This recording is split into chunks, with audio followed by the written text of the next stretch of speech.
Hey guys, thanks for watching this video. My name is John Watts. I'm a consumer protection lawyer, and I've sued a lot of debt collectors for violating the FDCPA, Fair Debt Collection Practices Act. And one of the most just terrible violations that these debt collectors do is they will call or contact a third party.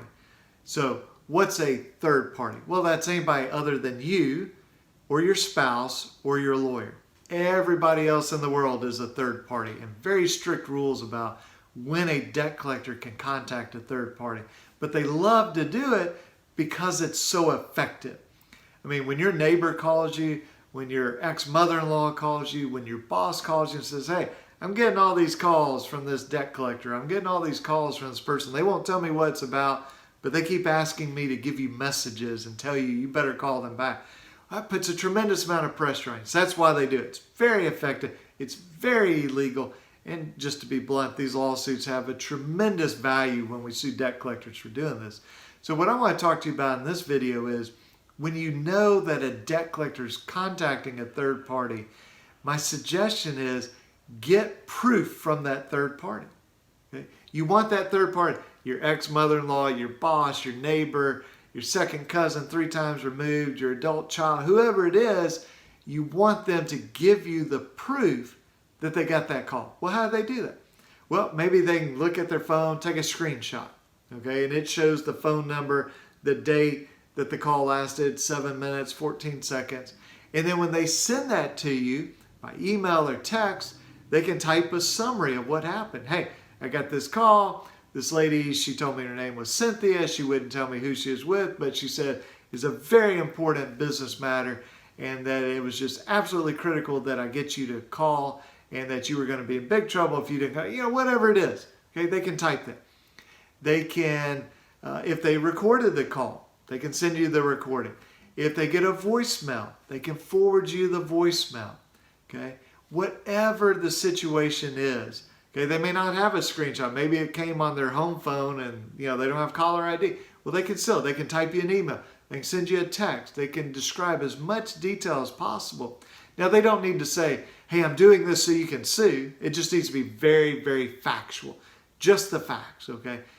Here's to the extent they know, the date, the time, the phone number, who the person was, what they said, just as much detail as they can give. We don't want them to exaggerate it, but we also don't want them to downplay it. Just straight down the middle, exactly what has happened. And if they will do that, that will make it much better for you if you do find yourself in a situation where you're suing this debt collector for calling a third party. Occasionally, they do it legally, but I'll tell you this, most of the time, they're doing it illegally, and they need to be sued, and they need to be hammered for this. We sue under the FDCPA, so you can get emotional distress damages, economic damages, attorney's fees, but we also tend to sue under invasion of privacy and other Alabama torts. And those, if we can show that it was intentional, and look, they didn't accidentally call your neighbor. They didn't accidentally call your ex-mother-in-law 5 times, okay? This is intentional. This is malicious. Well, when we can show that it's reckless or wanton, same thing, or intentional or malicious, then we have the possibility to get punitive damages. Punitive damages, we've talked about this in other videos, 2 purposes of punitive damages. Number 1, to punish the company that did the bad thing. We want to punish them because it wasn't just they were negligent, they were careless. That's bad enough. You need to be compensated.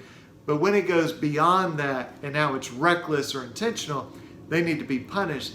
The second purpose is to send this message to deter that company and all other debt collectors from doing the same thing.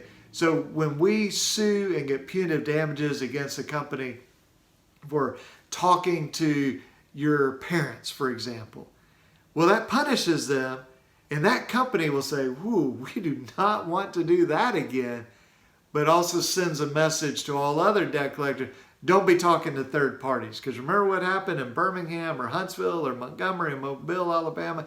These people got hammered down there with punitive damages. Do not do this. We do not want to get hit with punitive damages. That's the point of punitive damages. So if you have somebody calling a third party, remember that's somebody other than you, your spouse, or your lawyer. So what about if they call your fiance? Well, that's not you.